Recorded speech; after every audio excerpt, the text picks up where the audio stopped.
Minister engages with the public on the government's state of emergency.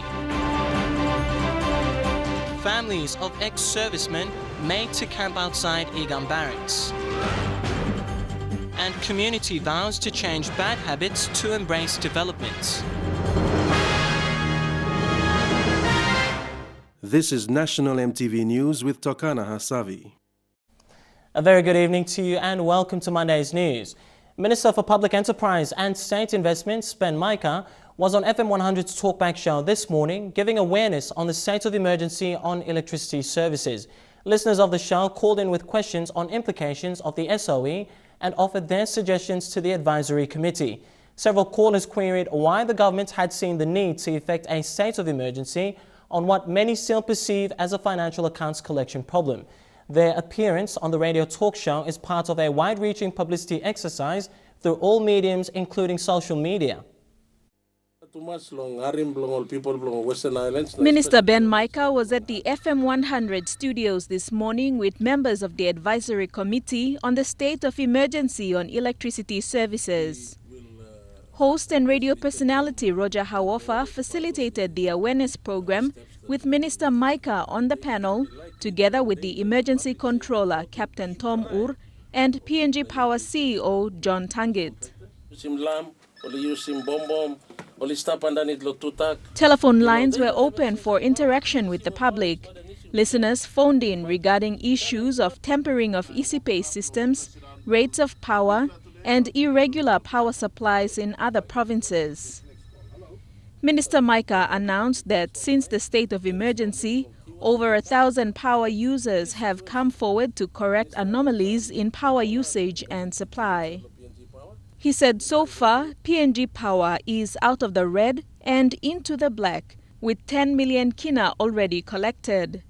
Mr. Micah maintained his confidence that the government was on the right track in enabling the state-owned entity to reassert itself. Minister Micah also said that Tari in Hela province will have 24-hour power supply coming from Hides come September. He said the main issue is not about collecting outstanding debts, but it was about addressing the overall power issue. He said the formation of a new energy policy will prepare the country for an energy boost, as PNG has power generation sources in its gas, oil, coal, hydropower, geothermal, solar and resource sectors. Delhi Bagu, National EMTV News. Ex-soldiers who had served in the PNGDF for nearly 50 years have been evicted out of the Igam Army Barracks with their families. It's understood that most retired from the force 10 to 15 years ago and have been waiting for entitlements until they were evicted. Widows, women and children are now camping outside the barracks gate. The soldiers say they want help to go back to their home provinces. Just outside the Igam Army Barracks front gate, tents like this one are used by families of ex-servicemen who have been evicted. It's not just their wife and children, the grandchildren also sleep in the open. The ex-soldiers say they need financial help to get home to their villages. Most of them have grown old and are ill. Dennis Kumabore has been with the PNG Defence Force since 1966. When Papua New Guinea was on its way to independence, recruitment began and he was brought by the Australian Army from East Sepik to be trained to serve in the PNG Defence Force. Today, he and his family have been evicted when he was still waiting for entitlements owed to him after he retired about 15 years ago. Some soldiers have died, leaving behind their widows to continue the wait for their finished payout. They too have been evicted with all their family members.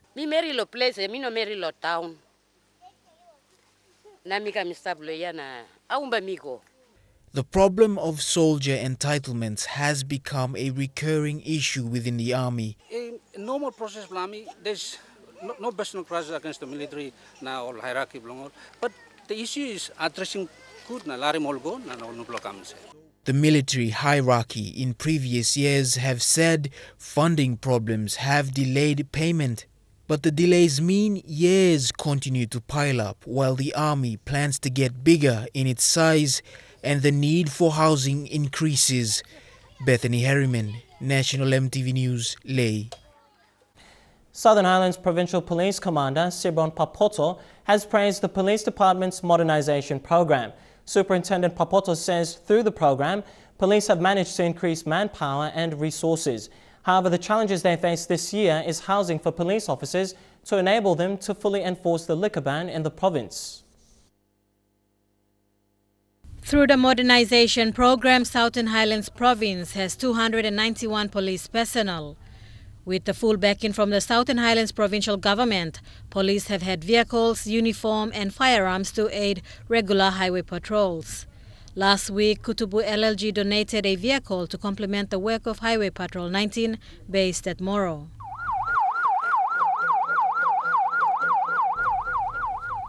Imposing the liquor ban in 2010 for the province controlled a number of alcohol-related problems. However, PPC Papoto says this had an adverse effect. There were increased number of black markets. People resorted to smuggling alcohol along the border of Southern Highlands and Western Highlands Province. Major crimes have already been reduced. So if we get this liquor thing out of the way, basically the whole province will be very peaceful. Amidst this policing is the need to build more police houses. Members of the discipline force continue to reside in rundown houses and perform their duties. Police Minister Robert Atiafa, in a recent interview, made a ministerial commitment to ensure more houses are constructed for police personnel throughout the country. If we don't have enough houses, if we don't have houses to house policemen and women, there won't be any point training policemen and women at Bomana. We either have to stop the training program and build houses, or let the program of training go on and concentrate on building houses. And I'm committed with the national government of its Honorable Peter O'Neill is the Prime Minister, is very committed to building houses for the policemen and women. Bridget Komatep, National EMTV News. Bulolo MP Sam Basil says cultural ties between lawbreakers and police officers have weakened PNG's criminal laws. The deputy opposition leader says this has had an influence on the level of crimes committed and those that are being investigated. MTV's Edwin Fidelis reports. In places like Leh and Port Moresby, where settlements are thriving, policing can be very difficult. In a settlement, it is a community of people originating from one ethnicity, and the high occurrence of crime is one issue that is inevitable. In this interview on Saturday, the Bulolo MP, Sam Basil, has raised concerns on the arrest of troublemakers. He said the police power to arrest criminals is weakened by strong cultural ties. We're having a problem with our police in Wau and Bulolo and Mumeng Town. We have police who has been residing here for the last 20 years. They have participated with the locals in terms of drinking and socializing. So they cannot practically arrest anybody in Wau Town and Bulolo Town because they know everybody.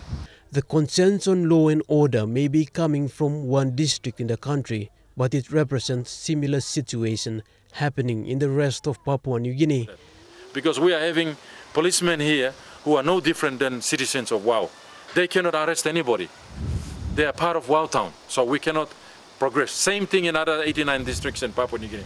Last week, the Morobe Governor, Kelly Naru, also made similar call to arrest and charge lawbreakers according to the criminal laws and not customary laws. We have a lot of uncompleted cases pending in this city and in this province. Many of the serious crimes committed are solved out of court through the compensation money, and for the most part allow offenders to go free, and to a large extent the continuing trend has rendered PNG's criminal laws ineffective. Edwin Fidelis, National EMTV News, Leh. Marijuana cultivation, consumption and production of homebrew in Southern Highlands have been the main cause of community disorder in the past 15 years. Rape, accidents and even murder were all related to marijuana and home brewing. But community policing and open understanding with youths Village elders and leaders see youths vowing to put these bad practices behind them and be part of developments taking place. In tonight's MTV News special report, Jack Lapave Jr. joins the police and local leaders of the mendi-munihu district in the operation to uproot marijuana and surrendering of homebrew equipment. The consumption of marijuana, its sales and homebrewing in Southern Islands has been uncontrollable in the past 15 years. Liquor bans and other law enforcement measures have been tried with little to no effect.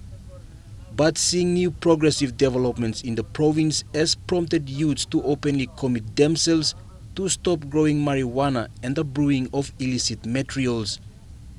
The operation is a bold move by youths in Mopa and the notorious tender communities who have been heavily involved in this business.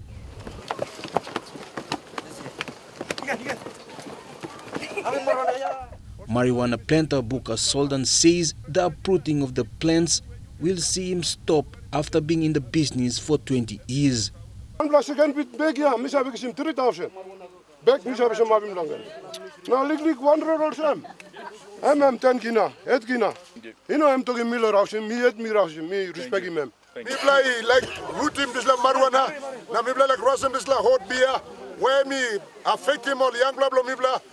For many youths, home brewing has been their living, but now they have come forward to save the younger generations and set an example for other districts in Southern Islands. 2015 is a new era. We want to change. If we still continue to do that, we will miss our future. Our future is bright. So now we're needing some album long. So side lo member, also so sala potato seedo, kagaruk, also lilik sandin. I'm also no browsing mostla sandin come out lo public. The youth want to be part of the new developments through community labor engagement and strengthening community policing. People take him lead browsing mostla pay warana marijuana. The rest of Southern Islands will fall in line. All become set of enemy. To support youths who have surrendered, the mendi-munihu district will be allocating 100,000 kina each for the 4 districts to venture into vegetable farming. You're not thinking tomorrow, what you've done, you are setting a new phase for tomorrow. You're learning about legally beginning to come here. Now all the them now no got. This la passing but no got. You're housing base. A formal document was signed by elders to embrace the stop of home brewing and marijuana cultivation and sales. The operation will run for the next 3 months. Jack Lapave Jr. National MTV News. And more from Mendi after the break, including policing partnership between RPNGC and members of AFP. Also, the dog unit needs support in preparation for the 2015 Pacific Games. Stay with us for the details.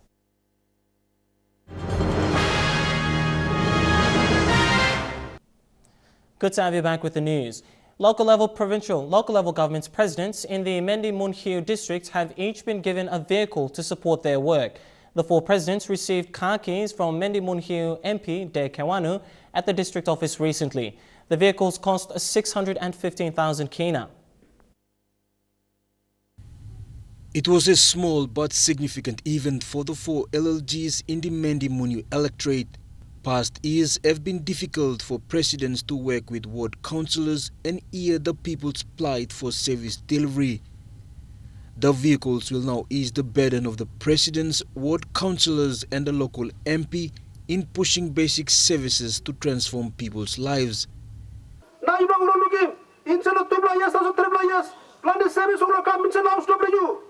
Karins, Upper Mendi, Lai Valley and Mendi Urban received a vehicle each, including the Kiab for Muniu. A tractor and potato seedlings were also presented to over 12,000 farmers in the district.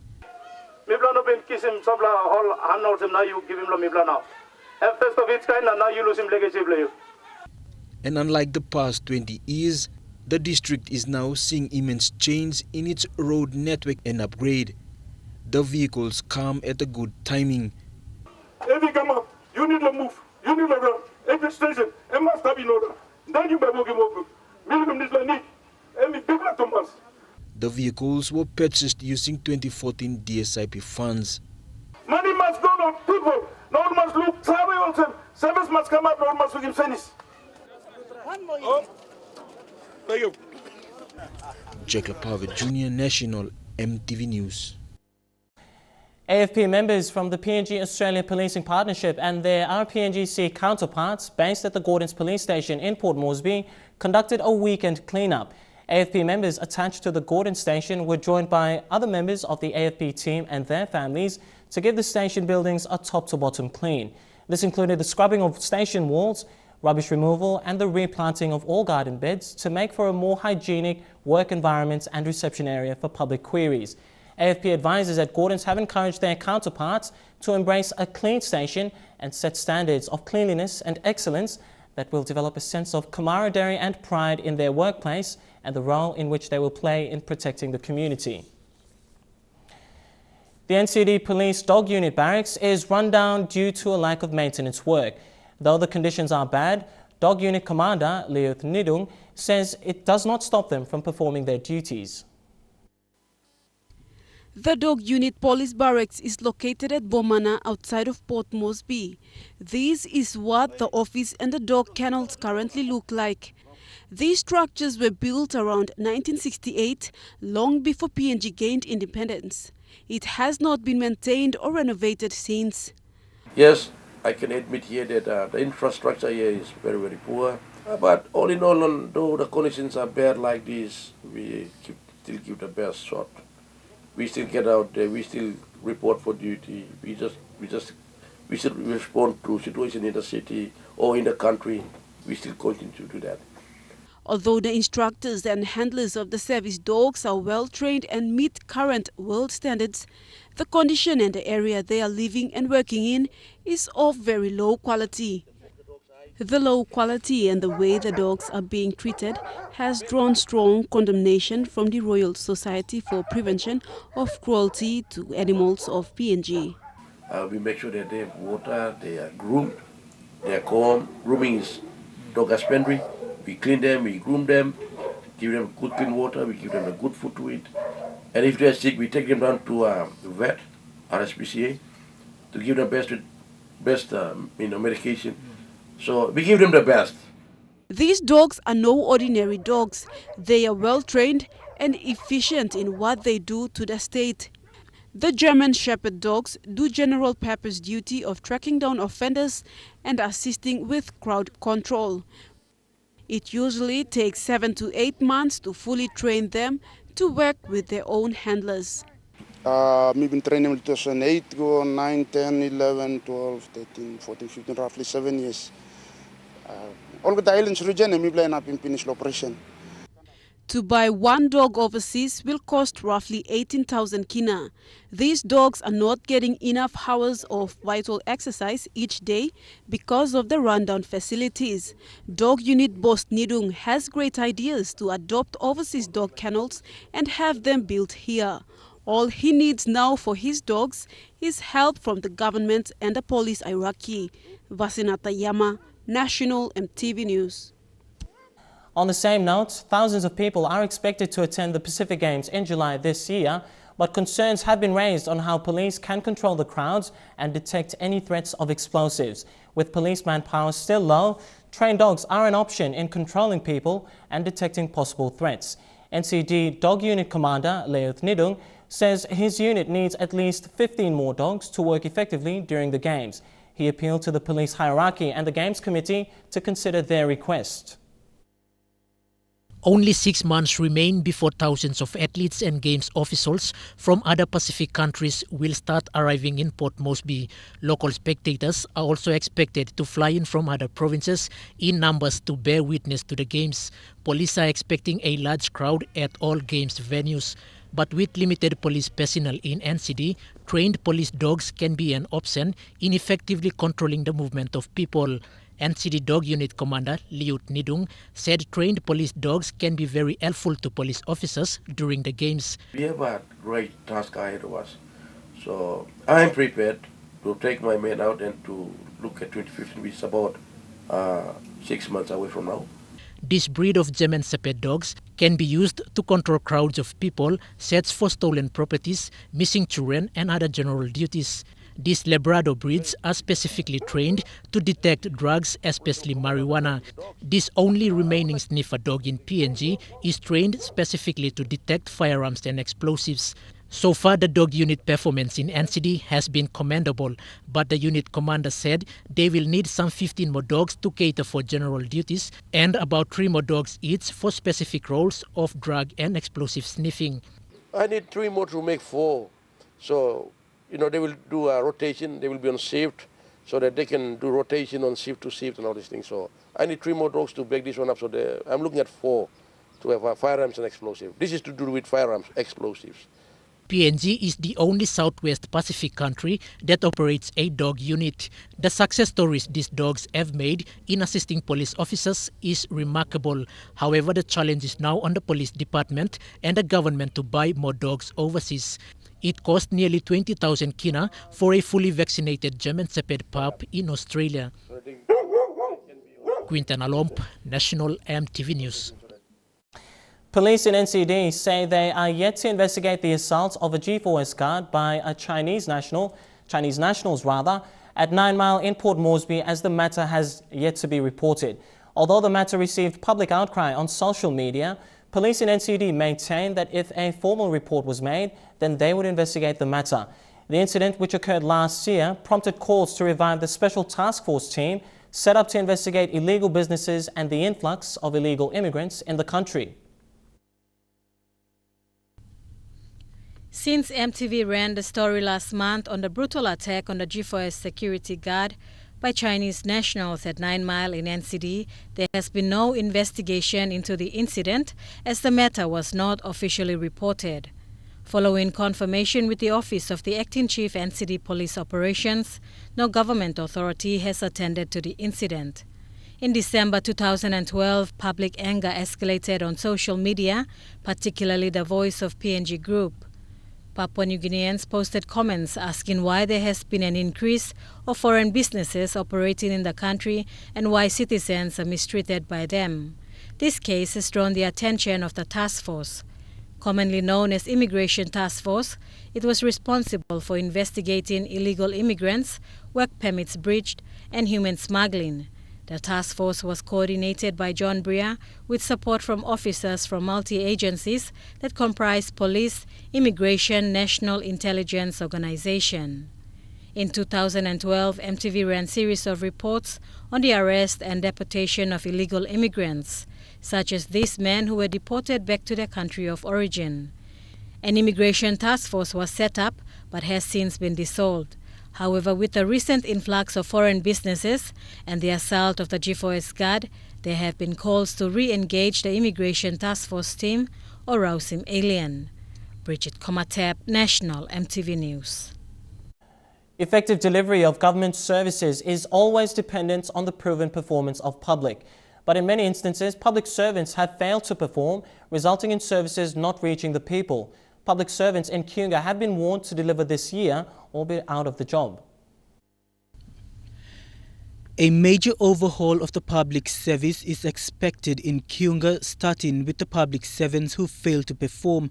Member for North Fly, Boka Kondra, told the public servants in Kiunga during his recent visit.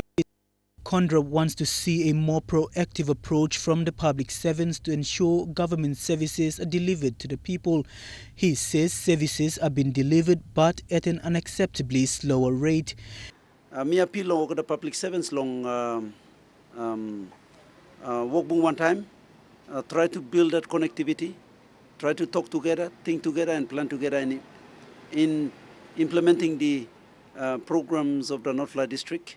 District Administrator Dumo Wu has been urged to provide the leadership necessary to push his officers to deliver. Wu gave his assurance, saying his officers are ready. It's done. We officers on the ground have come together and we have decided that we'll stand together and work together to get some services done for the North Fly people. What we have planned for North Fly, we'd like to get those things done. Public servants have also asked the district administration to address some of their working conditions to make it more conducive and motivating. They said while the district administration is focused on infrastructure development, it must also give priority to improving the welfare of public servants. Mickey Cavera, National EMTV News. And now we take a look at the finance news. The kina closed unchanged at $0.3845 in the interbank market, and at Bank South Pacific, your kina was buying $0.377 $0.4551 Australian dollars, €0.3144 euro, and 44.18 Japanese yen. Looking at commodity prices at New York close, gold and coffee closed higher, cocoa closed unchanged, and copper closed the day lower. Palm oil, crude oil and copper all closed the day lower. And lastly, on the stock market, the Dow Jones closed at 170 points lower, the ASX closed at 84 points higher, and the All Ordinaries closed at 81 points higher. Among stories making headlines overseas, a gathering of millions in Paris after last week's massacre that killed 17 people. I'll be back with the details.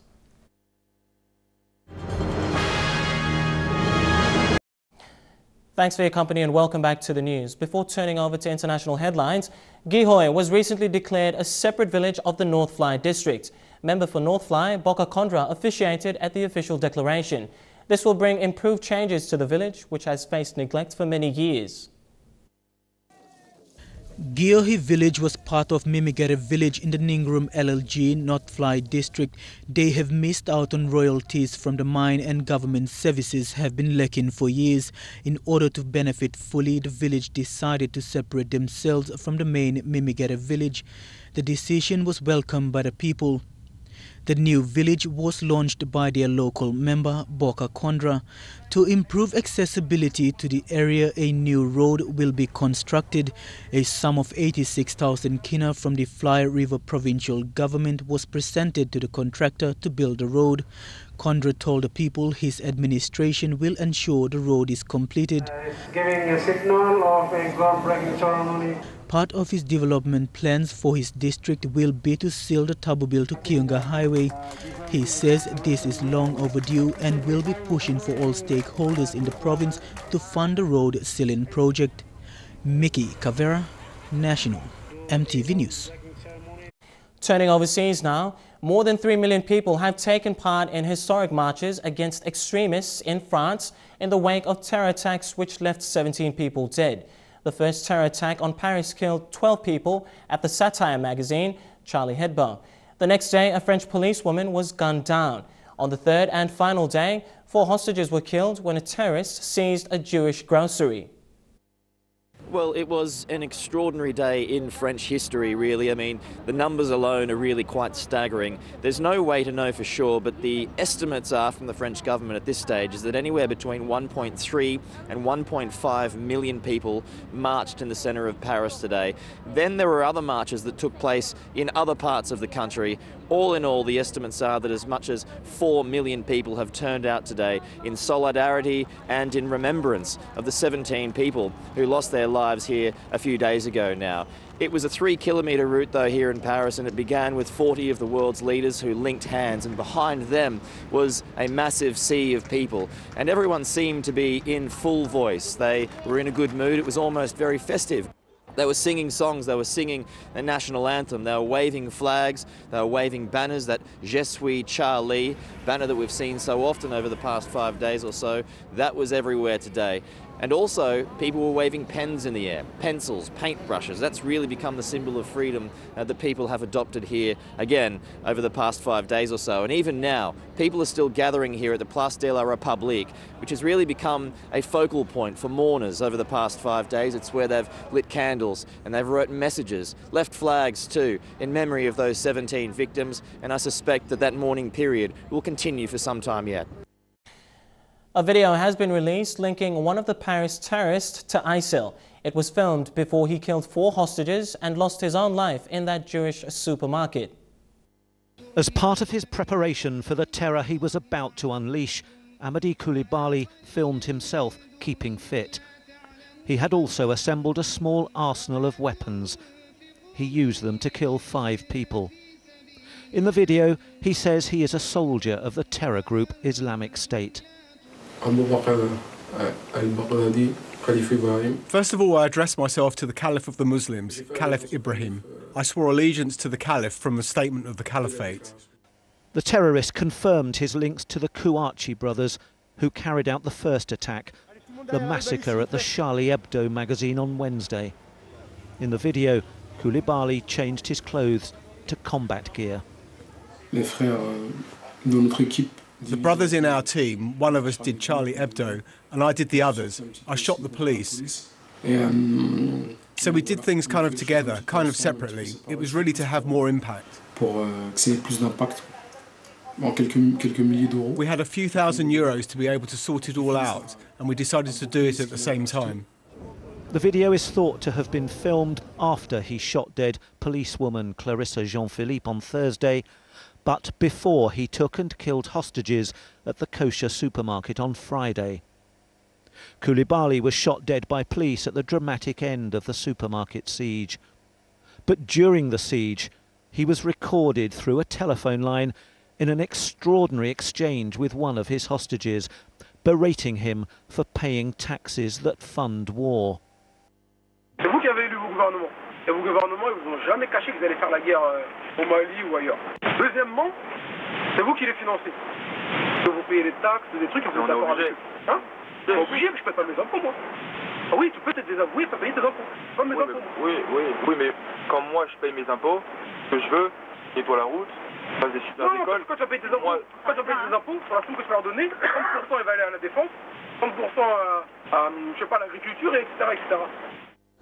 According to the Paris prosecutor, Koulibaly carried out 3 attacks.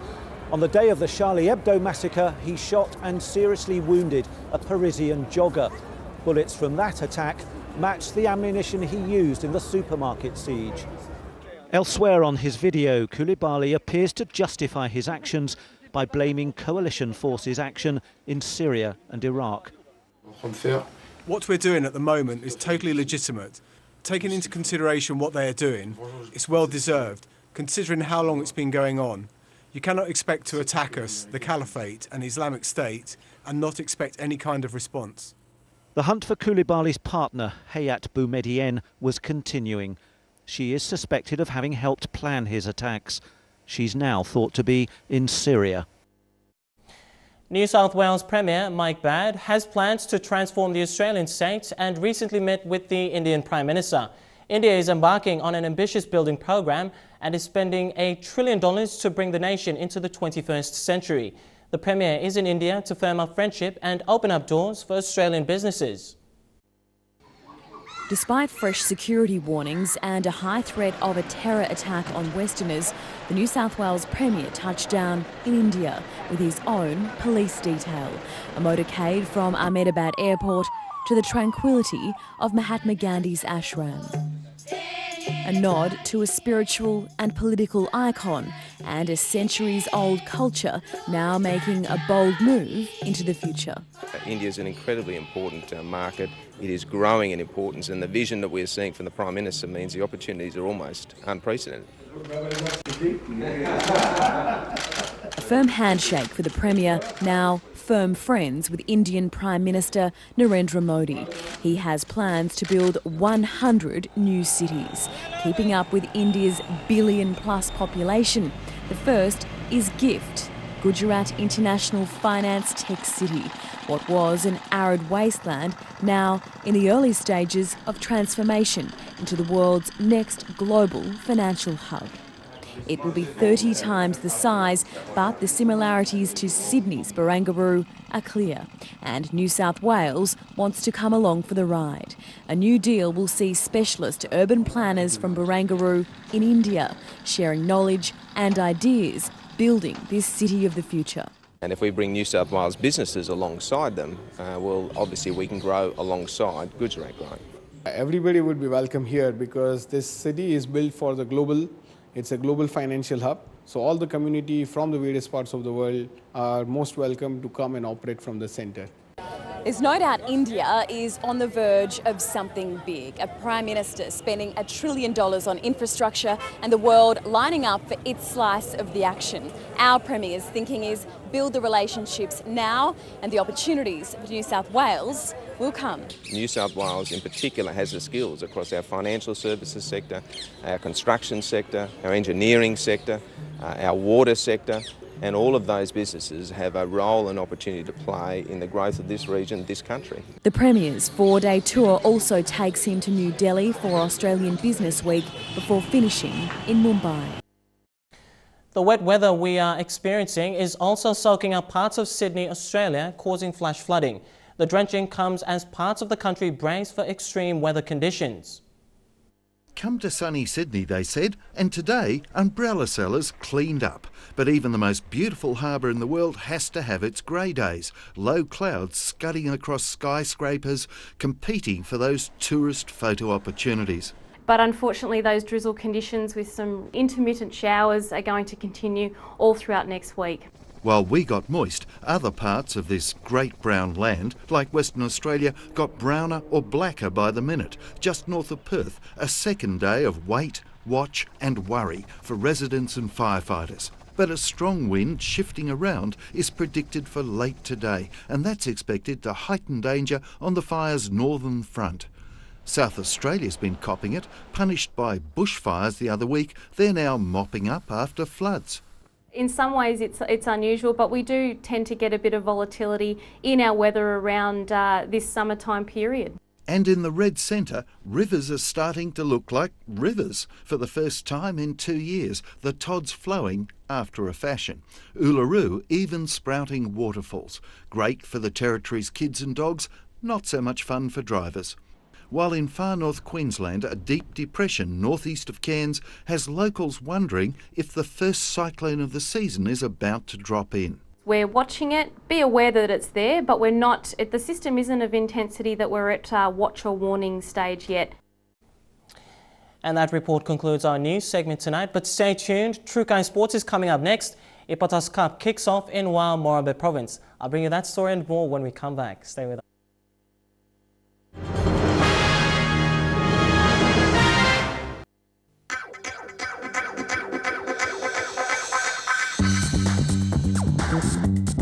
True Kind